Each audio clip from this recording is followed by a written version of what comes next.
کہ میں نے ایک بزرگ صاحب کشف سے خود سنا ہے، فرماتے تھے کہ جنت کا مزہ برحق، کوثر کا مزہ برحق، مگر خدا کی قسم جو مزہ نماز میں ہے وہ نہ جنت میں ہے نہ کوثر میں ہے۔ ہم جب سجدہ کرتے ہیں تو یوں معلوم ہوتا ہے کہ گویا حق تعالی نے پیار کر لیا۔ اللہ اکبر۔ یہ واقعہ جو حضرت نے لکھا، یہاں نام نے لیا، یہ حضرت شاہ فضل الرحمان صاحب گنج مراد آبادی رحمۃ اللہ علیہ کا ارشاد ہے۔ حضرت شاہ فضل الرحمان صاحب گنج مراد آبادی رحمۃ اللہ علیہ بڑے درجے کے اولیاء اللہ میں سے تھے، اور بڑے اکابر صوفیاء کرام میں سے تھے، عالم بھی تھے، بہت عالی سند، حدیث کی بہت عالی سند ان کے پاس تھی، حضرت نے ان سے وہ سند حدیث بھی حاصل فرمائی ہے، اور صوفیاء اولیاء میں بھی ان کا مقام بہت اونچا تھا۔ حضرت حکیم الامت مولانا تھانوی قدس اللہ تعالی سرہ جب یہ کانپور میں تھے اور کانپور میں درس تدریس چھوڑ کر جانے والے تھے، تو اس وقت بھی اور اس سے پہلے بھی حضرت کی خدمت میں حاضر ہوئے ہیں اور وہاں کچھ دن قیام بھی فرمایا ہے حضرت شاہ فضل الرحمان صاحب گنج مراد آبادی رحمۃ اللہ علیہ۔ اور یہ ایسے بزرگ تھے کہ بس ہر وقت فنا فی اللہ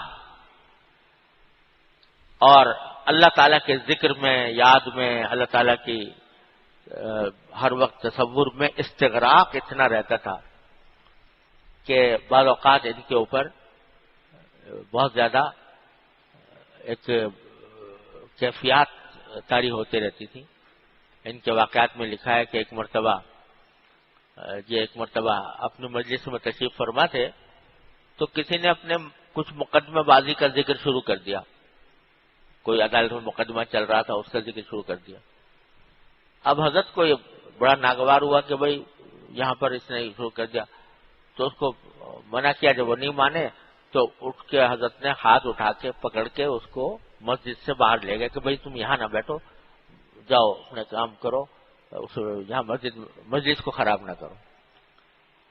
وہ اللہ کا بندہ تھوڑی دیر میں اب ادھر ادھر گھوم گھام کے پھر آگے بیٹھ گیا مجلس میں، اور پھر مجلس میں دوبارہ وہی ذکر چھیڑ دیا مقدمہ بازی کا۔ اب اتنی دیر میں حضرت بھول گئے کہ یہ وہ شخص ہے، تو پھر اس کو دو کے چھوڑ کے آ گئے۔ پھر تیسری مرتبہ آیا، تیسری مرتبہ بھی ایسا ہی ہوا۔ جب آ گیا تو آ کے بھول گئے کہ یہ میں نے اس کو، یعنی اس طرح کا استغراق بھی بعض اوقات طاری رہتا تھا۔ تو بڑے درجے کے اولیاء اللہ میں سے تھے۔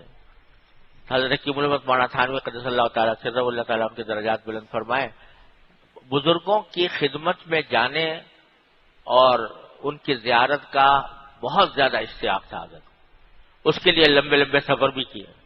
حالانکہ حضرت حاجی صاحب سے بیعت تھے، حضرت حاجی امداد اللہ صاحب مہاجر مکی رحمۃ اللہ علیہ سے، لیکن دوسرے بزرگ جس کسی کے بارے میں یہ معلوم ہوتا کہ یہ اللہ والا ہے، اللہ تبارک و تعالیٰ کے ذکر میں مشغول ہے اور اللہ تبارک و تعالیٰ نے اس کو کوئی مقام عطا فرمایا ہوا ہے، تو بعض اوقات سفر کر کے، اہتمام کر کے اس سے زیارت کے لیے، اس سے استفادے کے لیے تشریف لے جایا کرتے تھے۔ تو جہاں حضرت شاہ صاحب کے بعد جب سب سے پہلے گئے، پہلے دن پہلی مرتبہ، تو گنج مراد آباد جو جگہ تھی جہاں حضرت کا قیام تھا، غالباً گنج مراد آبادی تھا، تو وہاں جاتے ہوئے چلے تھے اس خیال سے کہ شام سے پہلے پہنچ جائیں گے، مگر راستے میں کچھ راستہ بڑا خراب تھا، بہت دشوار گزار راستہ تھا۔ اس کو قطع کرتے کرتے جب پہنچے تو مغرب بھی ہو گئی، عشاء بھی ہو گئی، عشاء کے قریب، عشاء کے بعد پہنچے۔ تو جا کے حضرت اس وقت تشریف فرما تھے مسجد میں، جا کے سلام کیا، تو حضرت کی عادت تھی کہ ایک ہی جلدی جو کام کرنا ہوتا تھا جلدی پوچھ لیا کرتے تھے۔ بس ایک ہی سانس میں فرمایا، کون ہو، کہاں سے آئے ہو، کیوں آئے ہو، اکٹھے، کون ہو، کہاں سے آئے ہو، کیوں آئے ہو۔ تو حضرت کو چونکہ پتا تھا کہ بھئی ایک ہی بات میں ان کا جواب دینا چاہیے ورنہ کہیں ناراضگی نہ ہو جائے، تو حضرت نے فرمایا کہ حضرت ایک طالب علم ہوں، تھانہ وہاں سے کانپور سے آیا ہوں، زیارت کے لیے آیا ہوں. تو فرمایا کہ اس وقت زیارت کے لیے آیا ہو عشاء کے بعد، اب تمہارے لیے میں کہاں انتظام کروں کھانے پینے کا، رہائش کا، یہ وقت ہے کوئی آنے کا. تو سبق یہ دیا کہ بھئی جب کسی کے پاس جا رہے ہو تو یہ دیکھ کے جاؤ کہ اس کے لیے میزبان جو ہے وہ اس کو برداشت کر سکے گا یا نہیں، اس کی جو خاطر مدارات ہے جو کرنی چاہیے مہمان کی وہ کر سکے گا یا نہیں. تو اب حضرت نے چونکہ ارادہ تو نہیں تھا کہ دیر سے پہنچتے، لیکن ایک مجبوری تھی اس وجہ سے پہنچ گئے تھے، ورنہ حضرت کا ارادہ کبھی معمول یہ نہیں ہوتا تھا، جب کہیں جاتے تھے تو پہلے سے اس کو بتا کے جاتے تھے.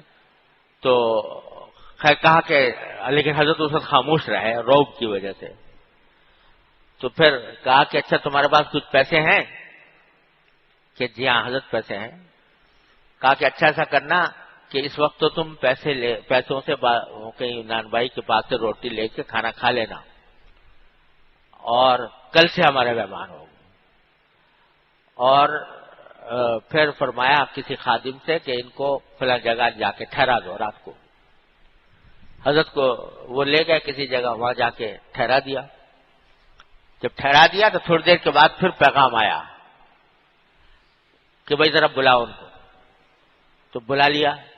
کہا کہ بھائی اچھا نہیں لگ رہا کہ آپ آئے ہو اس وقت اور کھانا کہیں بازار سے جا کے کھاؤ، تو میں نے کہیں اور سے انتظام کر دیا ہے کھانے کا، وہ پتہ نہیں تمہیں پسند آئے گا یا نہیں آئے گا، کھا لو. تو پھر کھلا دیا. اور پھر حضرت نے محسوس فرمایا حضرت تھانوی رحمۃ اللہ علیہ کے انداز و ادا سے، آپ کے چہرے مورے سے، آپ کے ہر چیز سے کہ یہ طالب صادق ہیں. تو پھر حضرت کو اپنی خلوت میں تنہائی میں بلا لیا کرتے تھے. اور اس وقت حضرت نے فرمایا کہ یہ بات فرمائی کہ میاں اشرف علی کہ جنت کا مزہ بھی برحق اور کوثر کا مزہ بھی برحق، مگر بخدا کی قسم جو مزہ نماز میں ہے وہ نہ جنت میں ہے نہ کوثر میں ہے. اور پھر فرمایا کہ اگر اللہ تبارک و تعالی ہمیں اجازت دیں گے تو ہم تو بس نماز پڑھتے رہیں گے، وہاں جا کے نماز پڑھتے رہیں گے. اور پھر فرمایا کہ کہنے کی بات نہیں مگر تم سے کہتا ہوں کہ جب سجدے میں جاتا ہوں تو ایسا معلوم ہوتا ہے جیسے اللہ تعالی نے پیار کر لیا. تو حضرت وہ واقعہ نقل فرما رہے ہیں کہ یہ بات حضرت نے اس لیے فرما دی کہ دل لوگوں کے کسی طرح تو جاگیں اور ان اعمال کی قدر کریں. بس بخدا یہ نماز اور ذکر وغیرہ خود بھی مطلوب ہے، بذات خود مطلوب ہے. تو لہذا اس نماز کے نتیجے میں بعض لوگ جو انتظار کرتے رہتے ہیں کہ میں نماز پڑھ رہا ہوں اتنے دن سے، نہ کبھی اللہ میاں نے کوئی جلوہ دکھایا، نہ کوئی زیارت ہوئی، نہ کوئی کشف ہوا، نہ کوئی خواب آیا، نہ کوئی ایسی باتیں ہوئیں جیسے کہ اللہ والوں سے منقول ہیں کہ نماز کے نتیجے میں ان کو اللہ تبارک و تعالیٰ کچھ تجلیات بھی دکھاتے ہیں. اس قسم کی چیزوں کے لوگ انتظار میں رہتے ہیں. وہ اس لیے رہتے ہیں کہ نماز کو خود مقصد نہیں سمجھا ہوا، نماز کو ذریعہ سمجھا ہوا ہے کہ نماز پڑھوں گا تو کہیں اللہ تبارک و تعالیٰ کی طرف سے کوئی جواب آئے گا، اللہ تبارک و تعالیٰ کی طرف سے کوئی تجلی دکھائی جائے گی، کوئی جلوہ دکھایا جائے گا، کوئی کشف ہوگا، کوئی الہام ہوگا وغیرہ وغیرہ. حالانکہ یہ سب نادانی ہے. اللہ تبارک و تعالی کے لیے جب نماز پڑھی تو یہ نماز بذات خود مقصود ہے. ساری زندگی کوئی تجلی نہ نظر آئے، ساری زندگی کوئی جلوہ نظر نہ آئے، کوئی کشف نہ ہو، کوئی الہام نہ ہو، یہاں تک کہ نماز میں لطف بھی نہ آئے، تو یہ بذات خود مقصود تھا، وہ حاصل ہو گیا. اس کے بعد کسی چیز کی ضرورت نہیں، کوئی اللہ تبارک و تعالی کی طرف سے کسی جواب کی حاجت نہیں. حضرت فرماتے ہیں کہ حضرت مولانا رومی رحمۃ اللہ علیہ نے مثنوی میں ایک حکایت لکھی ہے کہ کسی کوئی اللہ والا تھا، وہ نمازیں پڑھتا تھا، ذکر کرتا تھا، تسبیحات کرتا تھا، اللہ کا نام لیتا رہتا تھا، تو شیطان نے اس کے دل میں یہ ڈالا کہ اللہ کے بندے تو اتنے دن سے ذکر کر رہا ہے، اتنے دن سے نمازیں پڑھ رہا ہے، اللہ تعالیٰ کو پکار رہا ہے، کوئی جواب ہی نہیں آتا، اللہ تعالیٰ کی طرف سے کوئی جواب ہی نہیں آتا، اتنے دن سے کر رہا ہے۔ تو یہ وسوسہ اتنا زبردست ہوا اس شخص کے دل میں کہ شیطان نے وسوسہ ایسا ڈالا کہ جو ذکر و شغل کیا کرتا تھا وہ چھوڑ دیا، اور کسی دن سو رہا کہ بھئی اتنے دن سے محنت کر رہے ہیں، کوئی جواب تو آتا ہی نہیں اللہ تعالیٰ کی طرف سے، سو گیا۔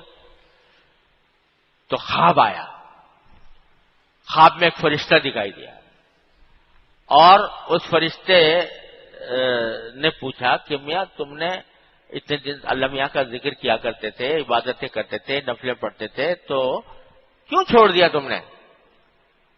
تو اس نے جواب دیا کہ بھائی اتنے دنوں سے کر رہا ہوں، اللہ اللہ کر رہا ہوں، اتنے دنوں سے ذکر کرتا ہوں، نمازیں بھی پڑھتا ہوں، اللہ تعالیٰ کی عبادت بھی کرتا ہوں، مگر ادھر سے نہ کچھ پیام، نہ سلام، نہ کلام، نہ جواب، کوئی آتا ہی نہیں۔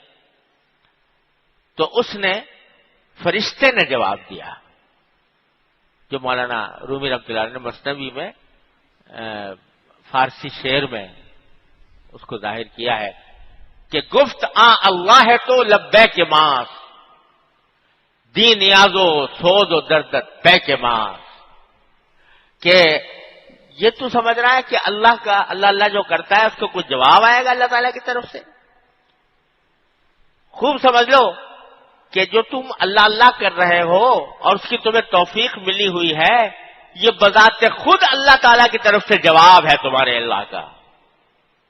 گفت اللہ ہے، خود اللہ ہے تو لبیک ماس، یہ جو تم اللہ کر رہے ہو، یہ ذکر کر رہے ہو، نماز پڑھ رہے ہو، یہ خود ہماری طرف سے جواب ہے۔ کیا معنی؟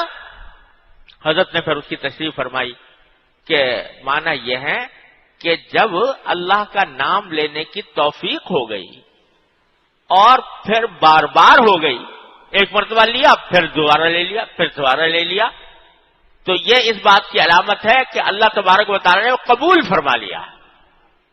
یہ توفیق جو مل رہی ہے اللہ تعالیٰ کی طرف سے، یہ بذات خود اللہ تعالیٰ کی طرف سے جواب ہے کہ یہ اللہ کا ذکر تمہیں کرنے کی توفیق ہو رہی ہے، ورنہ کوئی انسان اس لائق نہیں تھا کہ اس کو اللہ کا نام لینے کی اجازت بھی ہوتی،